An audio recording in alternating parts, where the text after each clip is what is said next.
To get started, just take a moment and find your breath.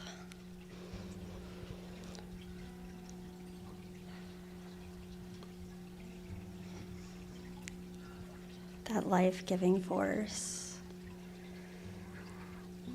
grounds you, keeps you present, helps you recognize the reality that surrounds us.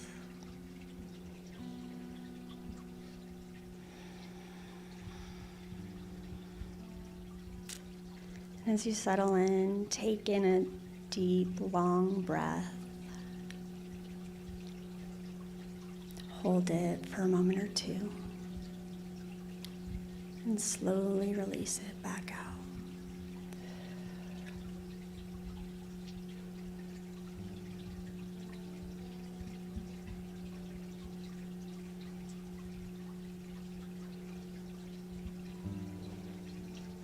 One more time, just like that. In.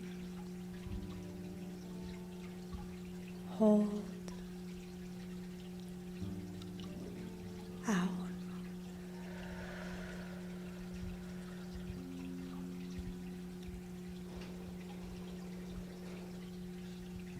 Take a moment to focus on your heart space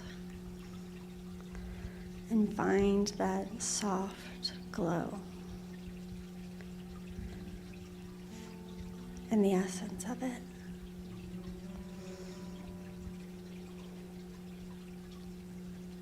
See the golden light expanding with each breath you take, with each passing moment.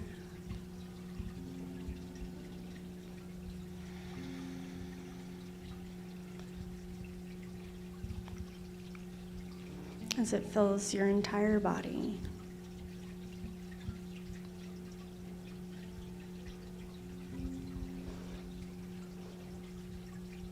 With the peace and calm that is always there.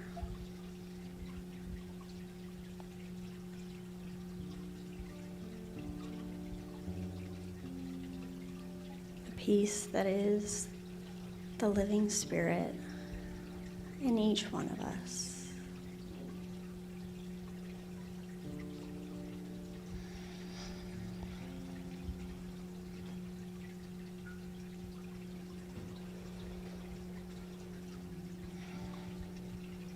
And as you connect with this piece of yourself and with the world as a whole,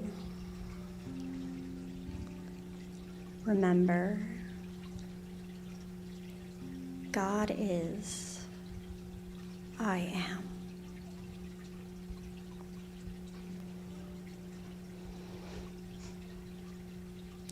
God is, I am.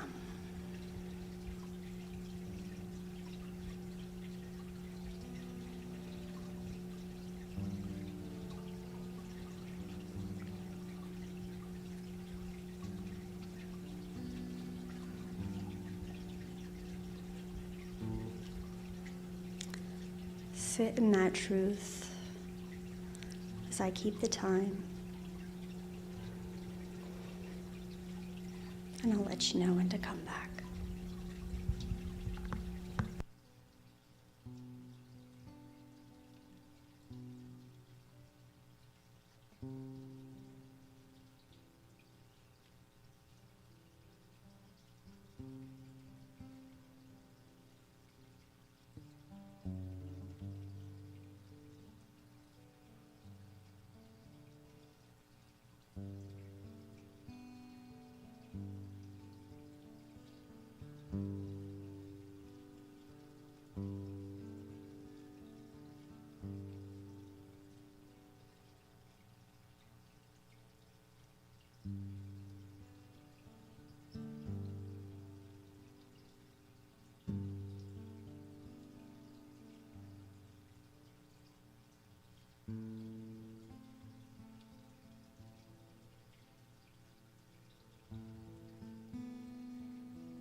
Take a moment to find your breath again.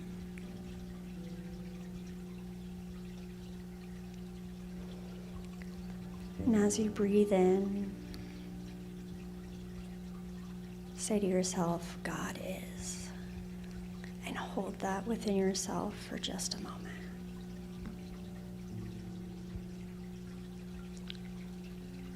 And as you breathe out, I am.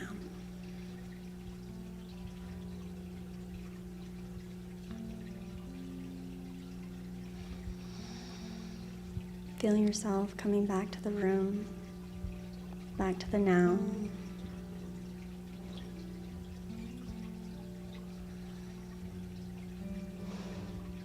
Wiggle your fingers and your toes. Stretch your body, knowing He's given you this great gift of this day.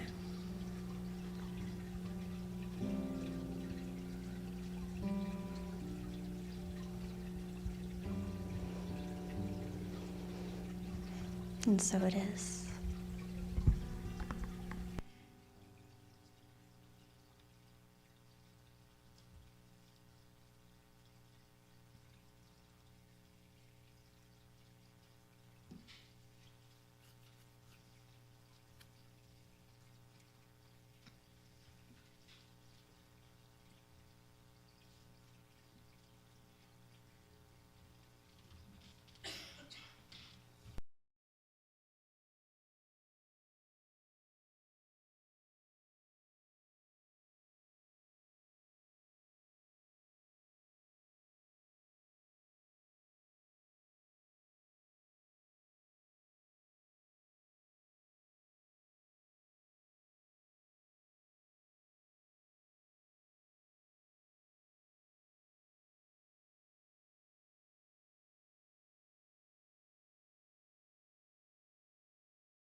Who said that?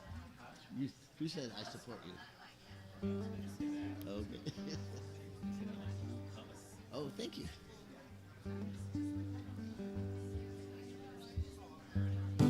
All right. Hello, everybody.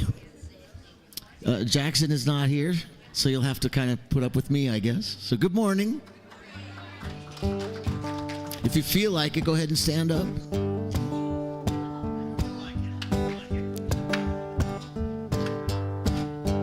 Sing with me. Don't worry about a thing, 'cause every little thing is alright. Don't worry about a thing, 'cause every little thing is alright.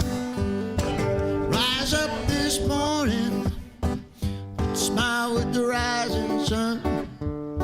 Three little birds beside my doorstep, singing sweet songs, melodies pure and true. This is my message for you.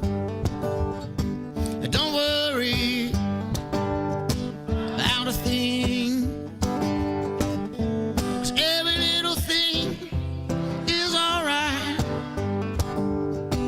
Don't worry about a thing, 'cause every little thing is alright.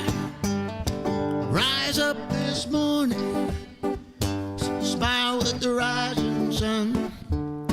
Three little birds pitched by my doorstep, singing sweet songs, melodies pure and true.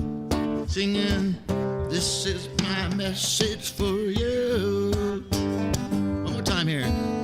Don't worry about a thing. Don't worry, be happy. Every little thing is gonna be alright. It is alright, I forgot. Don't worry about a thing, 'cause every little thing is alright. Let's do it one more time. I'll do it right this time. Don't worry about a thing. Every little thing is alright. Don't worry about a thing. Every little thing is alright. You guys are great. Good morning, good morning.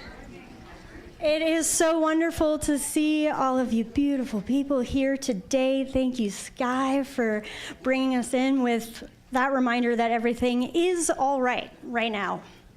My name is Erin Smith. I am a practitioner student. I am the co-director of the Children's Association of Awesomeness. I am board president, and today I am serving as your service leader and practitioner of the day. I like hats. I don't know what else to tell you. So we have a really, really special service for you today. As you can see, we have Sky doing our music. Reverend Helen Downey is back to speak for us. And then obviously me. So it's going to be a really good service, and you are going to leave here feeling so uplifted. I wanted to quickly give the floor over to Cerise, who's going to tell us about the concert that is upcoming on August 16th. And I hope this is just, being reiterated, you all already have your tickets. Hi, good morning. So I am so excited and honored because I am releasing my 5th studio album, Unchained, as you've probably seen the flyer. So this album was co-produced with Daniel Namod, and he does a lot of the background vocals on the album, so it's such a joy to have worked with him.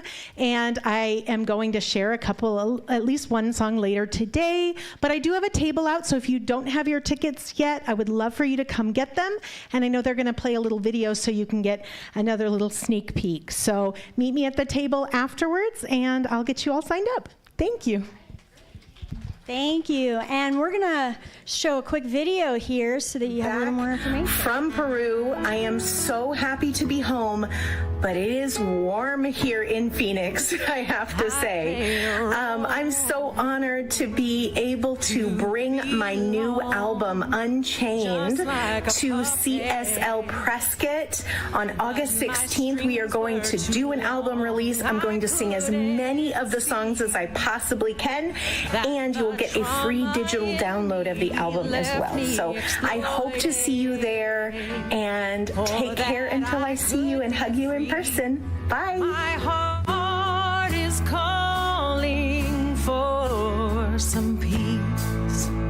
It's healing every part of me. It's time to honor my own light. It's time that I say yes to my life. There's no place for the darkness to be. It's time to feel the sunshine in me.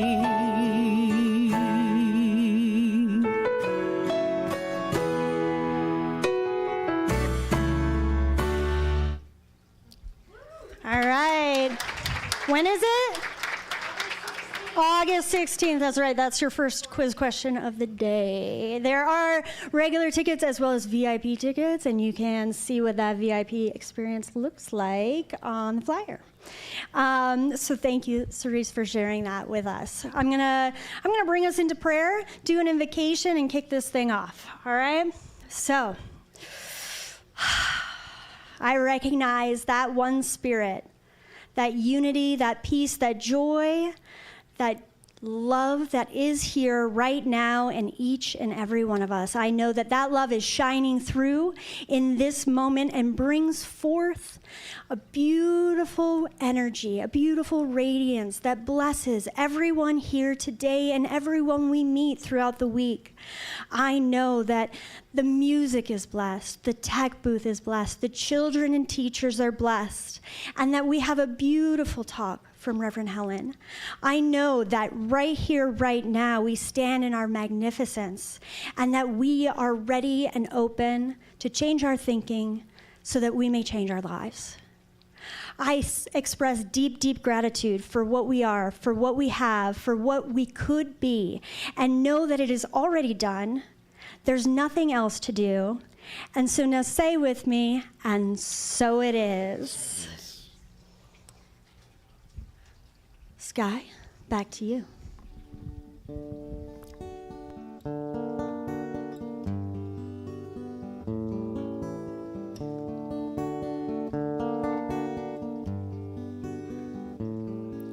I see trees of green, sing with me, red roses too.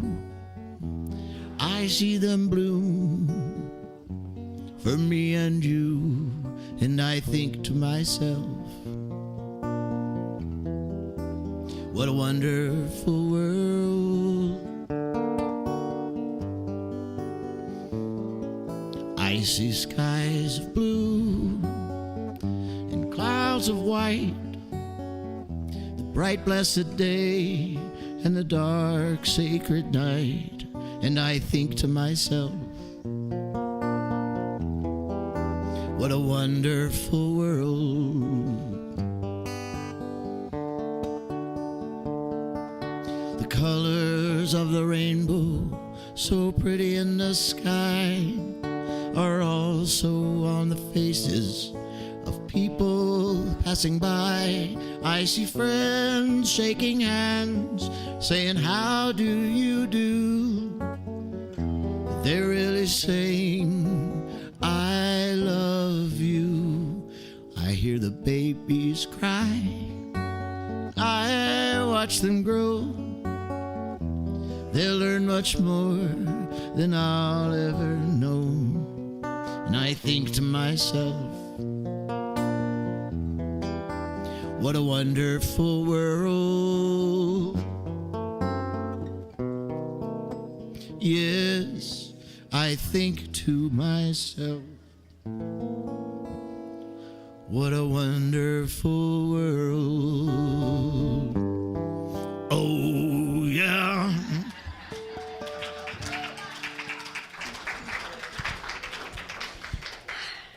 Today I'm going to do a reading from Can We Talk to God by Ernest Holmes. We should not separate life from living, spirit from matter, nor divine principle from a universal creation. God is all in all. That is, God is, and is in everything. The gardener finds a divine idea concealed in the seed. Loosed into action, this idea produces a plant. The geologist finds the imprint of invisible forces in the rock. The evolutionist reads the history of cosmic activities on this planet as he or she deciphers the unfolding of an intelligent life force, carrying creation forward to its consummating point here, which is the production of self-conscious life. The scientist finds an energy concealed in the atom, and the spiritual genius discloses an intuitive knowledge which can be accounted for only in the theory that we lie in the lap of an infinite intelligence.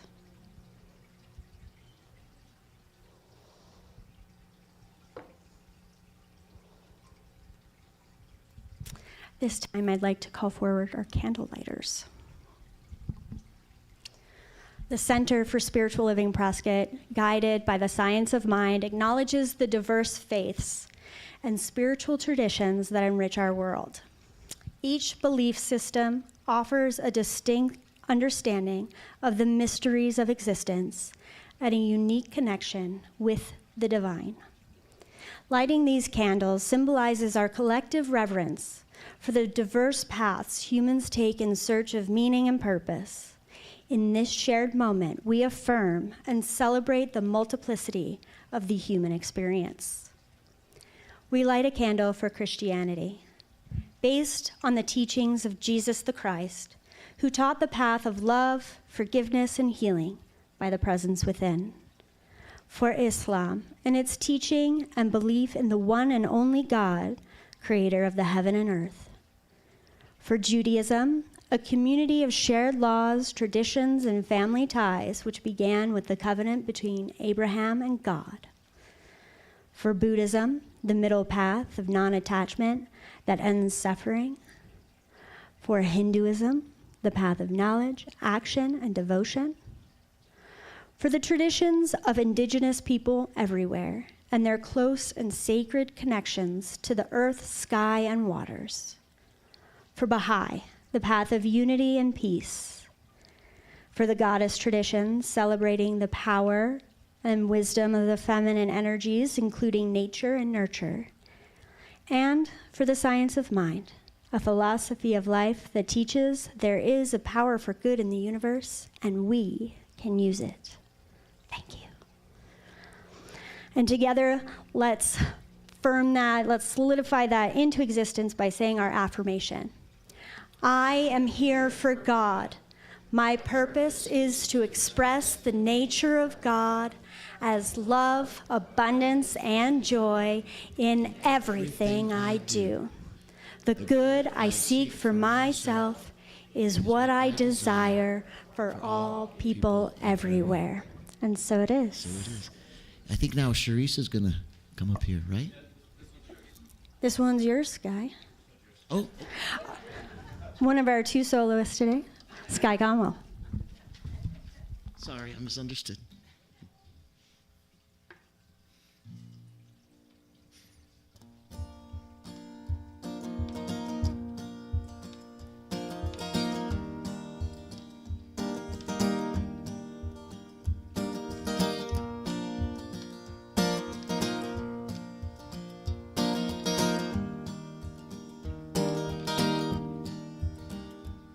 Well, the road goes on like a welcome mat to a better place than the one we're at. And I ain't got no kind of plan, but I've had all of this town I can stand. got friends out on the coast. We can jump in the water and see what floats. And we've been saving for a rainy day. Let's beat the storm and be on our way. Well, it don't matter to me. Wherever we are is where I wanna be.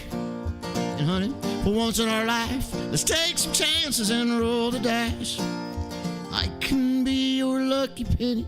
You can be my four-leaf clover.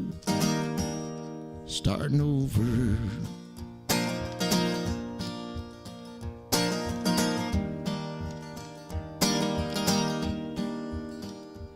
Well, this might not be an easy time. There's rivers to cross and hills to climb. And some days we might fall apart. And some nights might feel cold and dark. But nobody wins if we're afraid of losing. And the hard roads, well, they're the ones worth choosing. And someday we'll look back and smile and know that it's worth every mile. Well, it don't matter to me. Wherever we are is where I want to be. And honey, for once in our life, let's take some chances and roll the dice. I can be your lucky penny. You can be my four-leaf clover. Starting over. Well, it don't matter to me. Wherever you are is where I want to be. And honey, for once in our life, let's take some chances and roll the dice. I can be your lucky penny. You can be my four-leaf clover. Starting over.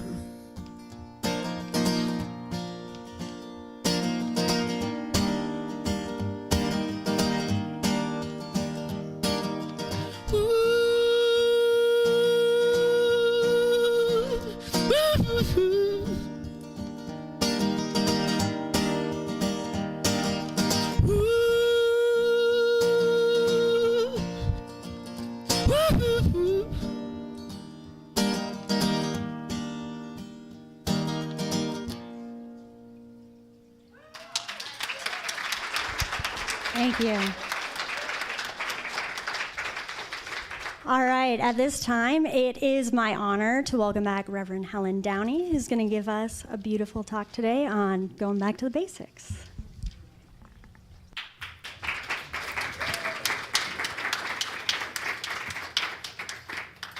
Thank you, Erin. Okay. Good morning. What a wonderful world. And starting over, you know, we're going to be talking about treatment. Anybody in here got any issue they want to start over with? Where's the list? Okay, we're in agreement on that. So I'm really tickled to be back with you. It's a pleasure for me. And what you see here soon is an image of the founder of Science of Mind, Ernest Holmes. And this is on the cover of the book In His Company, Ernest Holmes Remembered, by Marilyn Leo. And has anyone read the book? You haven't done it in classes or something? It's so good. And I want to mention another one now. I wound up not quoting stuff from it today, but it's also really good if you want to learn about the man behind the movement. And that's open at the top. And that is a phrase that was oft used by Ernest Holmes because he addressed the philosophy as well as our mental attitudes and thoughts as we go through life, that it was a wise idea to stay open at the top and to be open to the revelations of science and of spiritual discovery and everything as it evolved. And the only thing is, he said, with that comes responsibility. So you do make, his thing was pay attention and ask the question that ultimately says, is this in line with my truth? Is this in line with truth, the way I know it and the way I practice it? But it's they're both wonderful books. I was going to bring one up, but I left it back in the office. But they're also not very big, which is good for me. I remember the first time I saw the Science of Mind text 40 years ago, I went, oh my God, how will I ever get through that? But that's when classes come in handy, and I've read it so many times now with teaching and everything. I love it.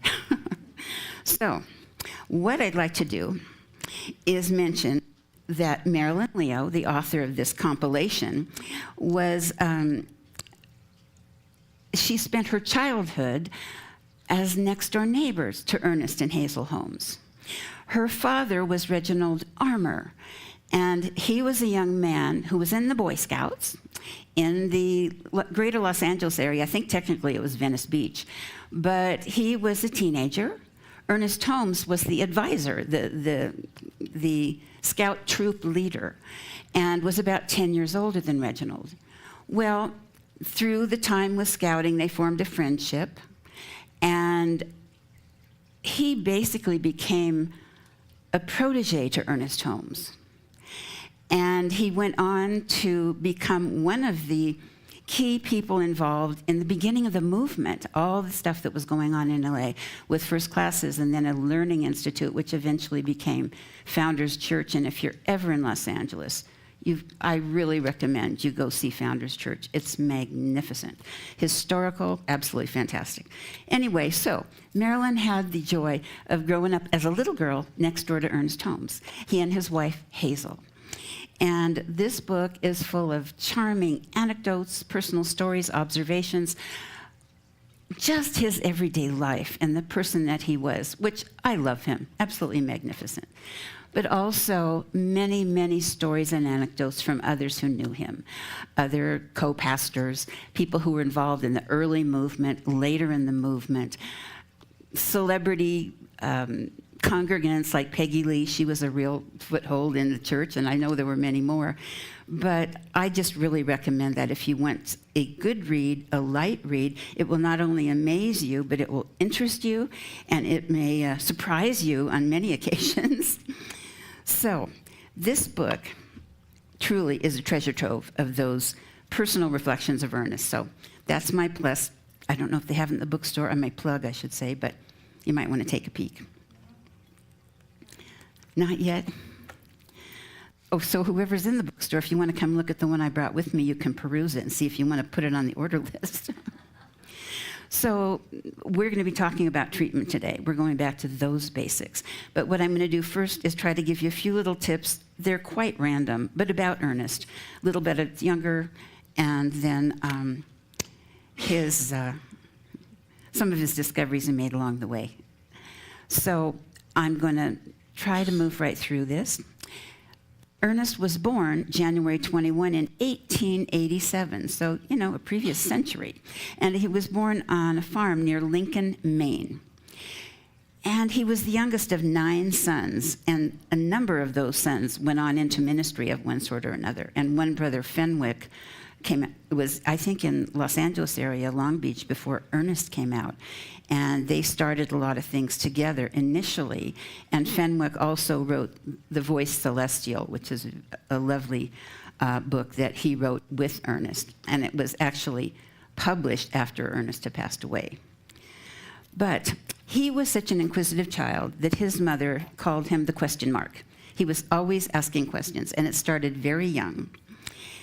And he was a real standout student, except that he asked all those darn questions, so the teachers weren't always happy about that. His parents, by the way, were very, very religious committed, very spiritually committed. And the whole family every Sunday went to the Congregationalist church there, to Sunday school, and that was a weekly occasion. Now, Ernest mentions that one standout, well, he mentions it, and I mention it as a standout because it's caught my eye when I read it, and I've read it in both of those sources I mentioned. He wrote this. He said that he was brought up without fear in his home. Can you imagine? He was brought up without fear in his home. He said his parents never mentioned fear, and despite going to a Congregationalist church, a Christian church, they never mentioned a devil at home. They never mentioned a place you might go if you didn't do everything just perfectly. And so he says, quote, "I have never known what this kind of fear is that I hear people talk about. If I could have been scared of hell at one time and thought there was a devil and believed maybe we were all on our way to this place, I would know how the people feel who have this terrible fear. But I don't. To me, it is more like insanity."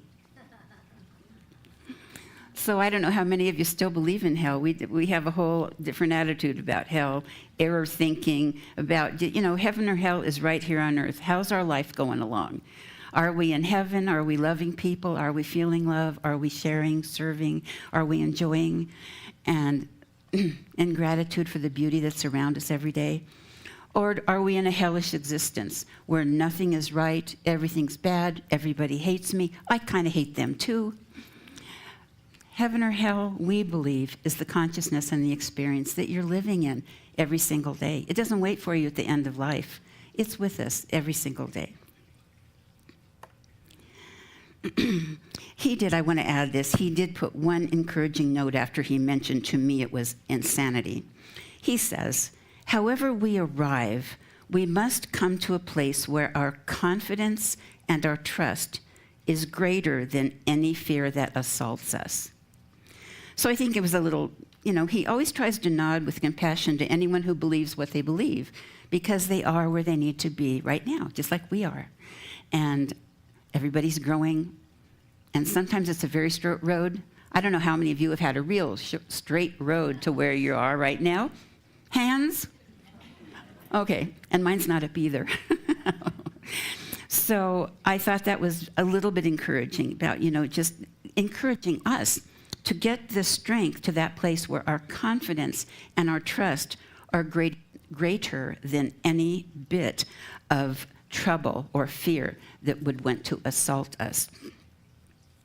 So you can see his position on life. As a child, that advantage of never having to think about fear. He just quit school at 15, and he went to work because he said he didn't like people telling him what to do, and he didn't like people telling him what to study. He was a very studious child. He read voraciously, but he liked picking out his own material. So he went out and worked hard for a couple of years, came back at 17, went back to school. And I read it was only a few months, because then he really knew he was no fan of school. He said, in fact, "I rebelled against authority and didn't want to be taken care of, so I went to work as a kid." Yeah, he did that. But then comes down, and when he quit school the second time, he said, "I didn't go to school because I didn't like it. I hated it." He's very real. And he read ancient Greek philosophy, he read philosophers, he read historical accounts, global religions and spirituality, scientific publications. He was really into everything. And I was reminded when I read this that people were surprised to realize that he didn't have a great library filled with lots of books. But I didn't ever see this mentioned, but it seems to me he had sort of photographic memory. And he said he would read them, and as soon as he'd completed it, whatever was there that spoke to him, he would take it in, and he would pass the book along for someone else. And I think of all the books I have that I highlight and trying to remember something in there. So he also, in his reading, continued. And in the meantime, wound up in Boston. And when he was 20 years old, he read the essays of Ralph Waldo Emerson. And particularly the one on self-reliance, he said, rang a bell in him.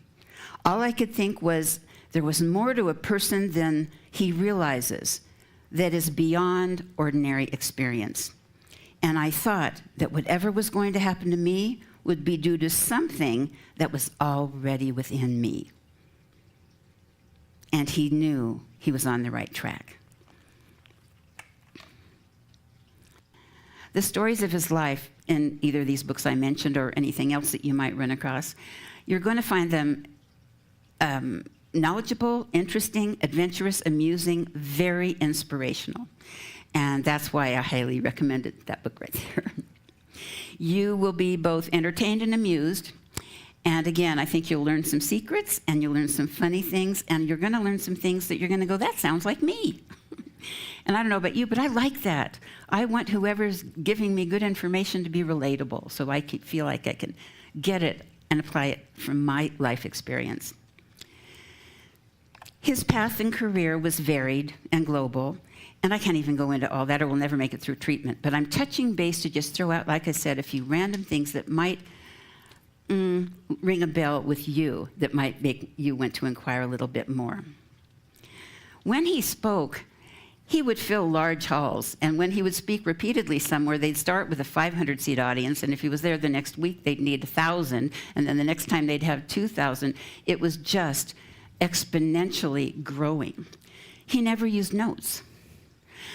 Ultimately, the book, The Science of Mind, was published in 1926 the first time. Now, he didn't sit right down and write that book. That was a compilation of all the transcriptions of all of his talks that his secretary attended and took, I guess in shorthand, took all down and wrote them all. When they his cohort said, you need to write it, you need to get it published, they went through and tried to organize them in the kind of formatting that you see today in The Science of Mind. But it's a treasure, and I think, no notes, go figure. You can see, I do rely on them. So I would like to, I did already tell you about Founders Church, absolutely fantastic. One of the things that Ernest Holmes said about religious science is, I didn't make it up. He said, religious science is a compilation of the great thoughts of the ages, the deep mystical yearnings of minds in search for God, and the modern approach to a faith which can be demonstrated. And ours certainly can. That's why we call our treatment results demonstrations. It is shorn of dogmatism, freed from superstition, and always ready for greater illumination. He never wanted it to be static. You know, when you can't ask questions and the rules are the rules and we don't change a word and don't ask. His thing, again, open at the top, always ready for growth, for new revelations of life, of evolution, of science.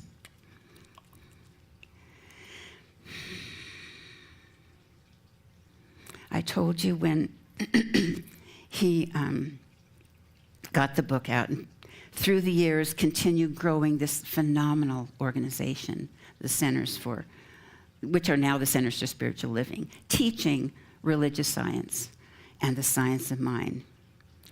He had a wonderful wife, Hazel, who was his helpmate. They were inseparable and passionately in love, and very involved in community, very involved in not just the church community, but the living community, the greater community as well. Hazel passed away on May 21st, 57. Founders Church, the big base one, was dedicated on January 3rd, 1960. Ernest Holmes passed away on April 7th, 1960. And most who knew him said that he never really got over losing Hazel when she passed. And it was just like the light I read that it was like the light had gone from his eyes. But we certainly know that his legacy and his legend has continued tremendously. Now, I'm going to ask, because I see a lot of new faces, as well as the ones that I'm recognizing and know, who has taken some classes, not necessarily here or anywhere? Have you taken Science of Mind 1 or 2 or 3 or classes? Yes? So great, that's fabulous. My very first Science of Mind teacher, she would stand up and she would talk about something and she'd make a point and she'd say, people, you have to get into the classes. It's one thing to come on Sunday morning and sit here and listen to all this good stuff. But if you really want to make it work in your life, you've got to get into the classes. I couldn't agree more, because as I told you, I was befuddled when I first looked at the book. I would have gotten nowhere if I hadn't started with that beautiful, kind, informative guidance. So how many actively use spiritual mind treatment in your lives? And for those who don't know what spiritual mind treatment is, someone give me what you say it in a brief way to tell someone what that is? Anyone? Affirmative. Affirmative prayer.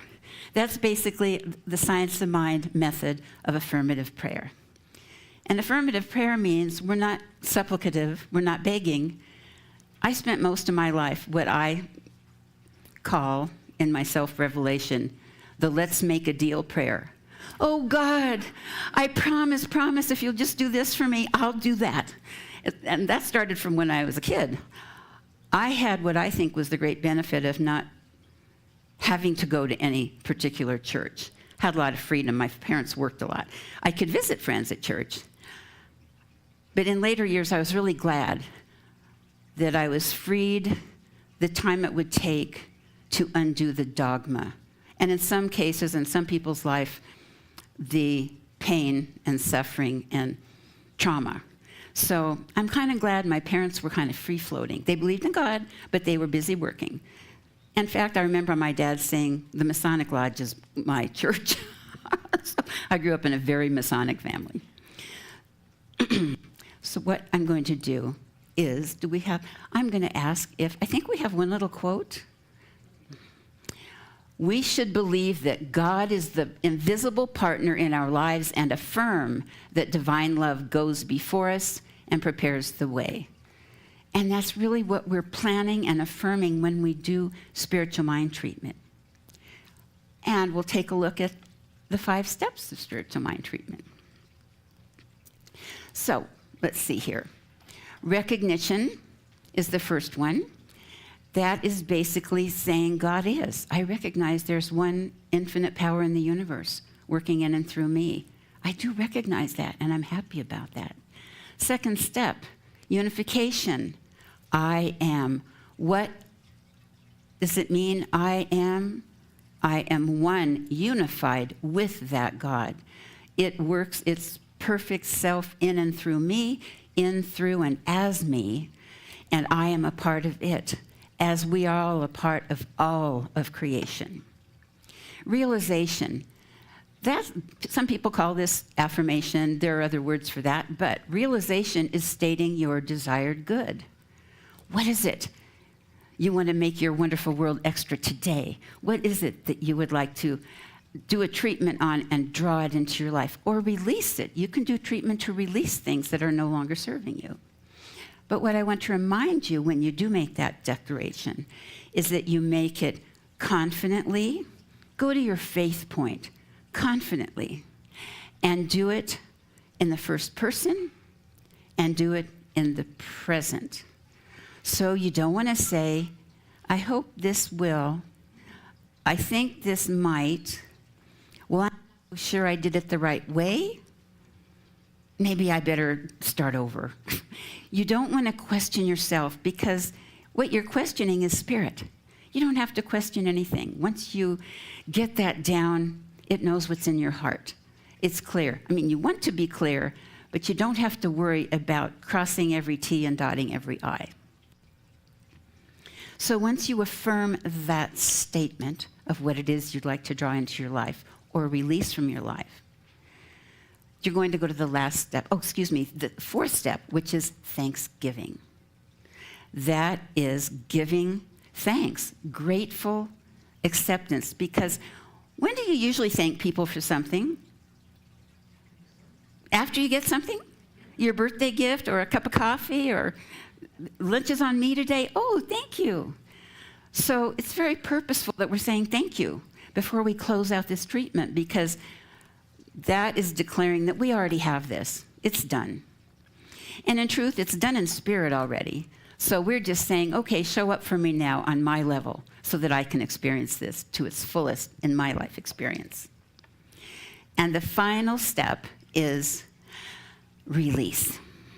Release. And it's just simple. How many times have we heard this phrase? Let go, let God. Now again, the analogy that I've run across is when you're releasing your word into the law of mind for manifestation, because you want to allow it to happen. You're not really making it happen, but you're putting it out with your attention and allowing the universe to have it happen for you. It's like casting a fishing line onto the water. You cast it out there in that still pond, still pool, river, whatever it is, lake, and you don't go, oh, wait, maybe I better measure, maybe if I move it, they'll do something. Oh, wait, maybe I put the wrong thing on it. You don't sit there and just play with it and bobble. Most of the people I know who are fishermen, they get it out there, they kick back, they usually have a beer or something, and they're just enjoying that pond or that lake wherever they are. So if we take our treatment and release it and then go into all those self-doubt thoughts, we're like tugging on that line, saying, I don't trust you to do it right. I must have to do something else first. So try to remember to let it go. I say, remember Queen Elsa's words in Frozen. Let it go, let it go. Really let it go.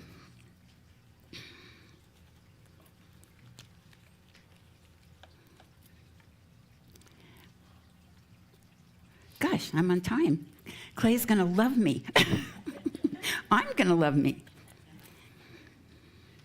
I wanted to end with something on that. Hold on one moment. Oh, no, I have to give you one more analogy since I have time. Not analogy, it's a story on Ernest Holmes. There are two particular ones, but they're kind of longish, and I can share them both, but I didn't even bring notes on it. But when he was the scout leader, he had his troop. He took a good number of Boy Scouts up to Lake Arrowhead, and they had a camp out and did great things. It was a weekend thing. And he was scheduled to speak, I think, in the Hollywood Church Sunday morning.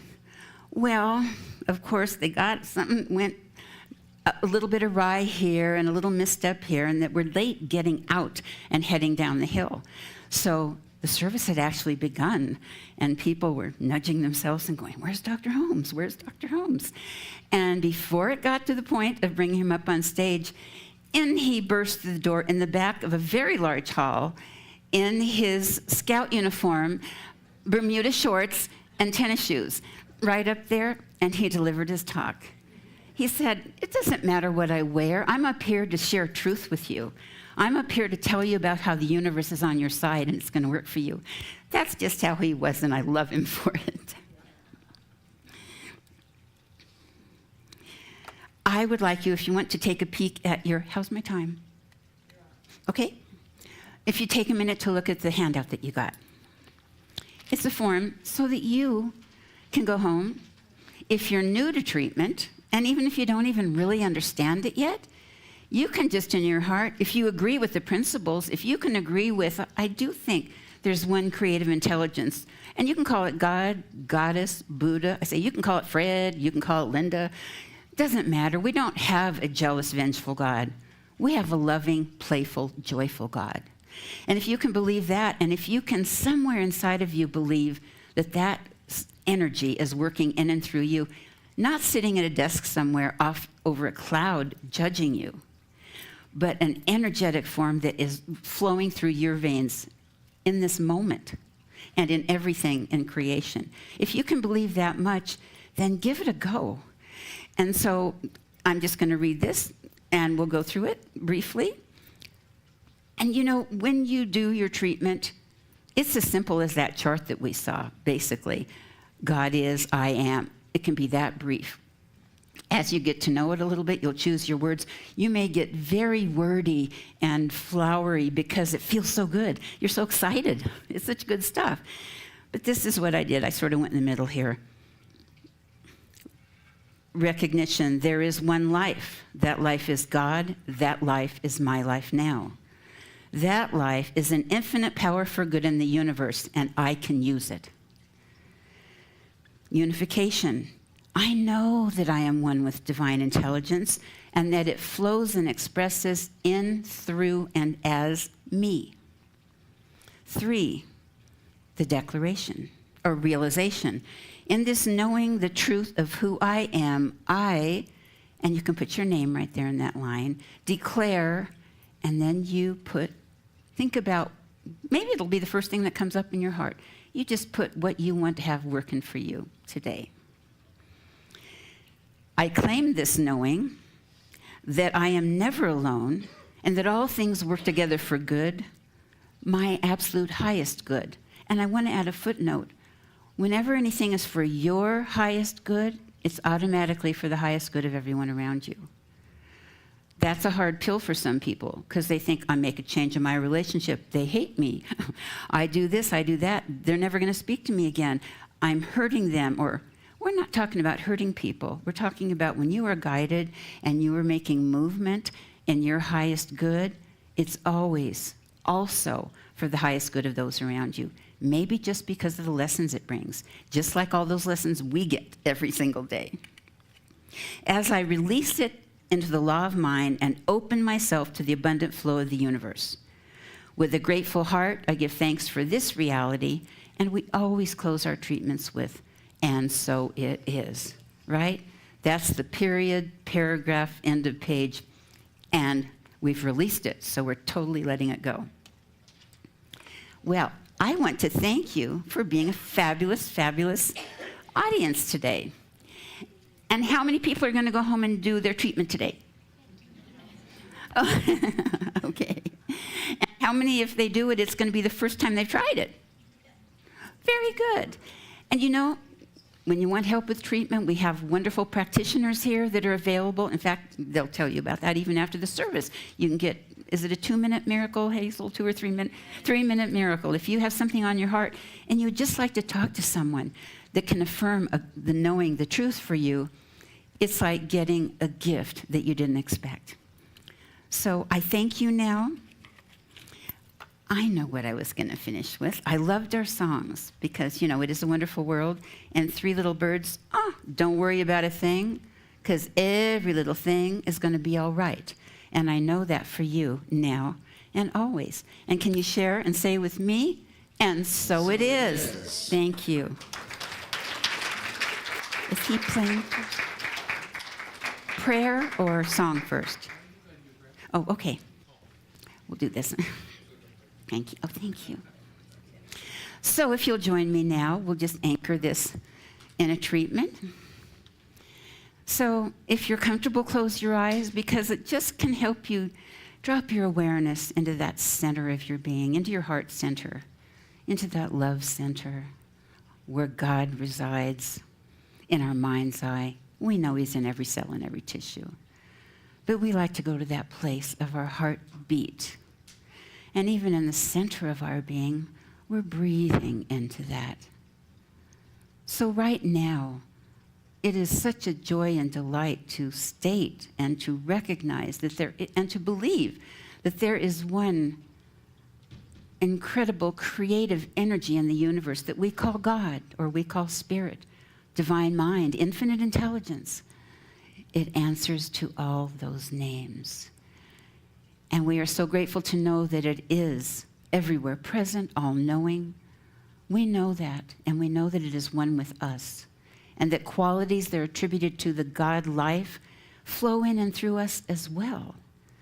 And it's nice to have a reminder of that. So I'm grateful for that, and I align with that, accepting that we are all one, and that God presence always says yes. Always says yes.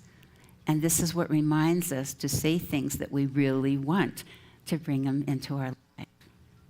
And I know in this moment that every person here is such a unique and individual miracle of the universe, that life is working so actively and beautifully through you, that truly we are having, because we are claiming a wonderful world.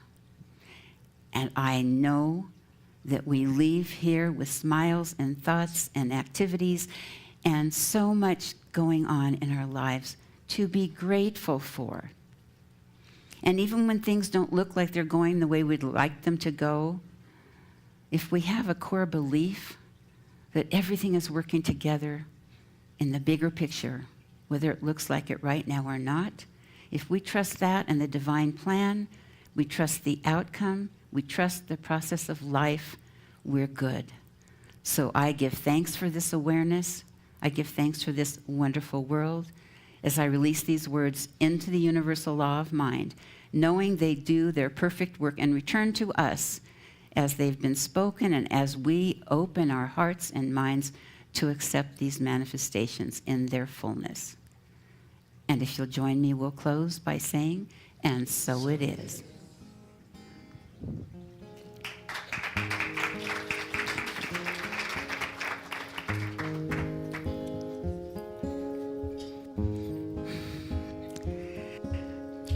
Why are there so many songs about rainbows?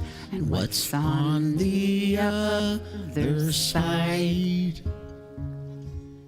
Rainbows are visions, but only illusions. And rainbows have nothing to hide. So we've been told, and some choose to believe it. I know they're wrong, wait and see. Someday we'll find it, the rainbow connection, the lovers, the dreamers, and me. La, la, la, la, la, la. Who said that every wish we heard and answered when wished on a morning star? Somebody thought of that, and someone believed it. Look what it's done so far. What's so amazing that keeps us stargazing? And what do we think we might see? Someday we'll find it, the rainbow connection, the lovers, the dreamers, and me. All of us under its spell. We know that it's probably magic. Have you been half asleep? And have you heard voices? I've heard them calling my name. Is this the sweet sound that calls to young sailors? The voice might be one and the same. I've heard it too many times to ignore it. It's something that I'm supposed to be. Someday we'll find it, the rainbow connection, the lovers, the dreamers, and me. Oh, la la la la.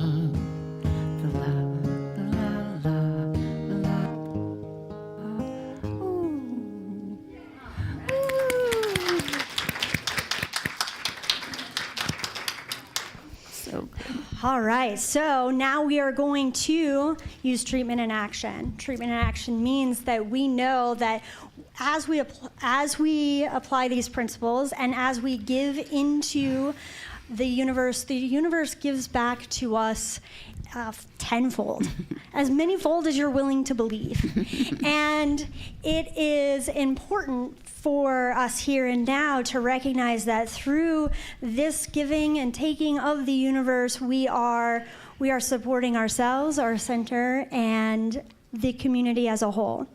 We also tithe as a center to various community organizations, as well as the Centers for Spiritual Living, our home office up in Golden, Colorado. And it is an important practice. It is a very spiritual practice. And so we're going to have the ushers come forward and do our collection. Know that just you being here, right now, is enough. And I'm going to hand it off to Cerise, who's going to give us a little sneak peek to the concert that you're all going to on August 15th. Bless, bless, bless, bless, bless, bless.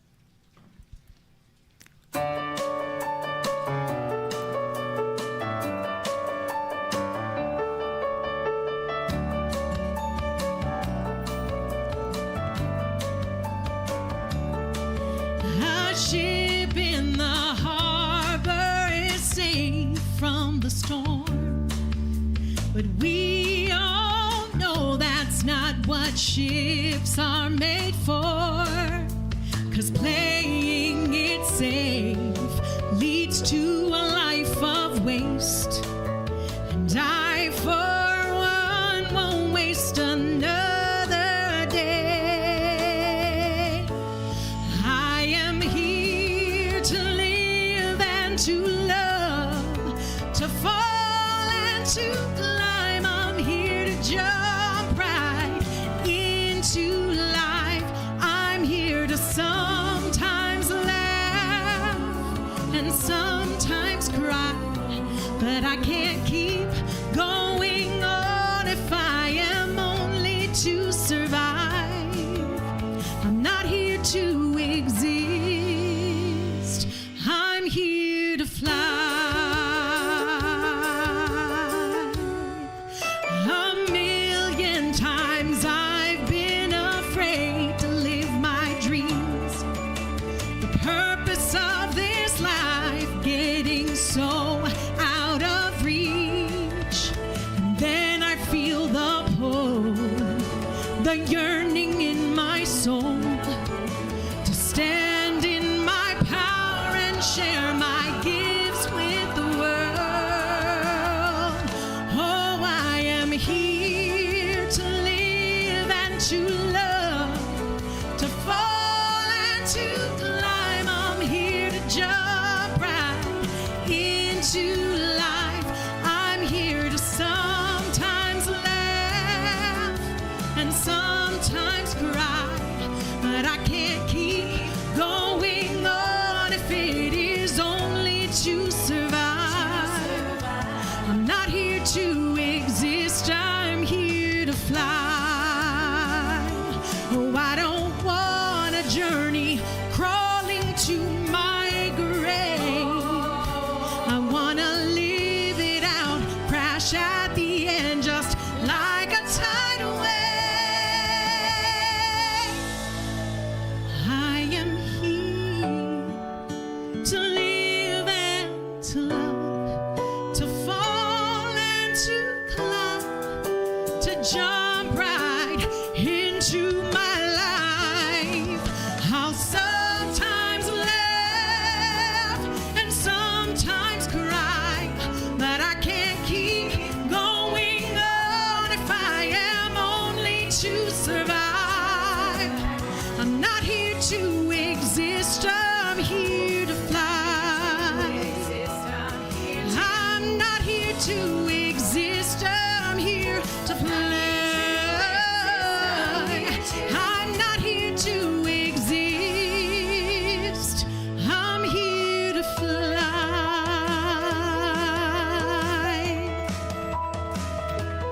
Here to fly.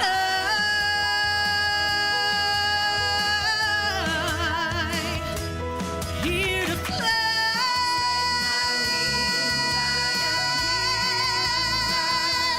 Here to fly. Whoa.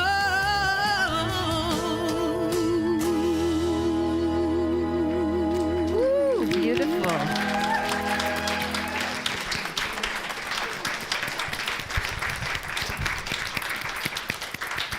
Thank you so much. Song is one of the most effective forms of treatment because it is done as you believe, and when we sing, when we feel that energy, it is brought back to us in that way. So sing your hearts out. Thank you, Nina, for coming forward. I will now bless our, yeah, am I right? Okay. I'm not in here that often, you guys. I'm going to bless the offering. I recognize that the energy of life is all around us. It is right here, right now. It is our divine inheritance to be abundant in all things. And that as we put our energy into what works for us, that comes back to us, knowing it is good, right, and true. As we awaken the truths in ourselves, as we support one another on our different paths, our different journeys, I know that this peace, this offering, this tithe, this wonderful gift that you have provided with us today allows us to give these services, to provide these tools to the community as a whole so that we are living our very best lives. And I am so deeply grateful for every person's energy, every person's peace, love, and joy that I feel in this moment right now, and release it all by saying, and so it is. So I think we're celebrating birthdays today. Everybody who was born in August, if you want to stand up. Oh, yeah. That's right. Happy birthday to you. Happy birthday to you. Happy birthday, dear loved ones. Happy birthday to you.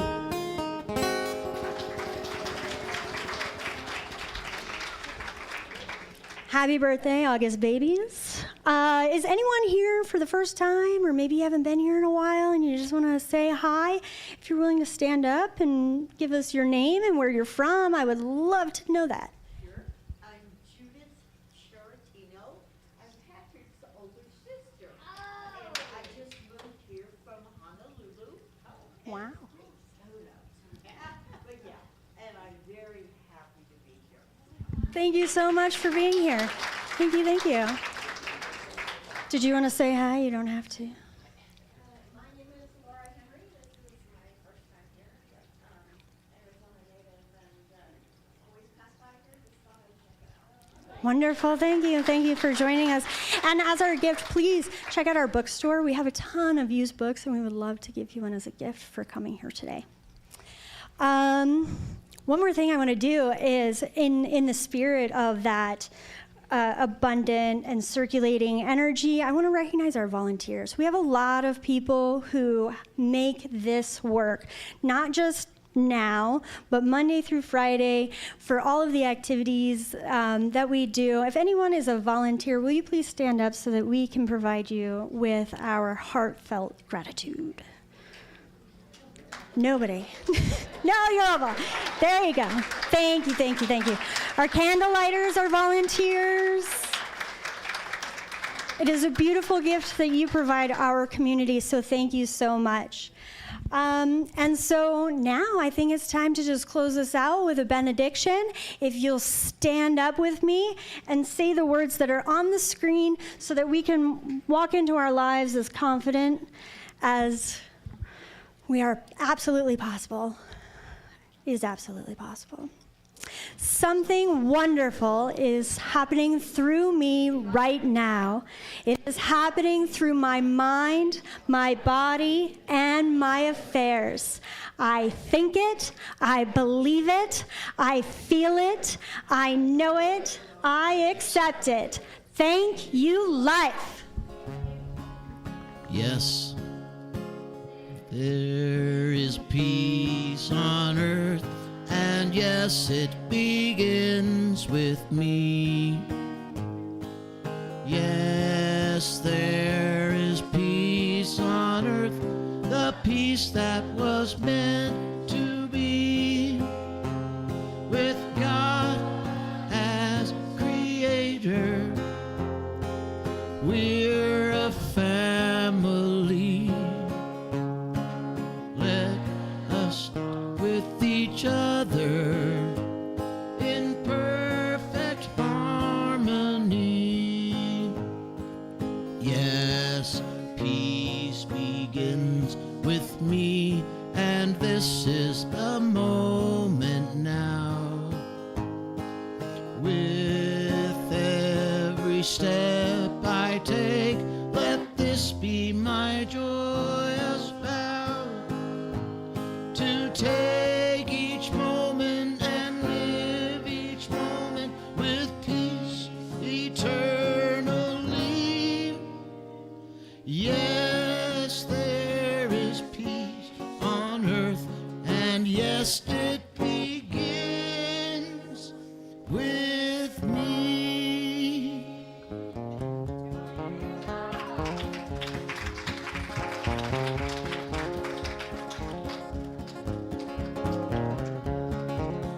Please join us for some snacks out in Sibley Hall. And if you would like prayer, you can stay in here and someone will attend to your 3-minute miracle.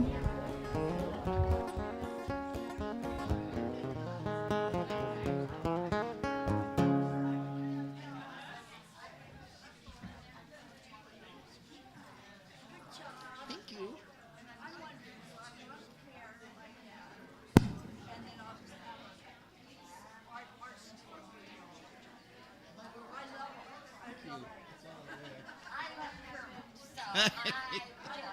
Wasn't that fun? Oh, that was fun. Thank I'm glad you guys are all singing along too. I kind of did, yeah.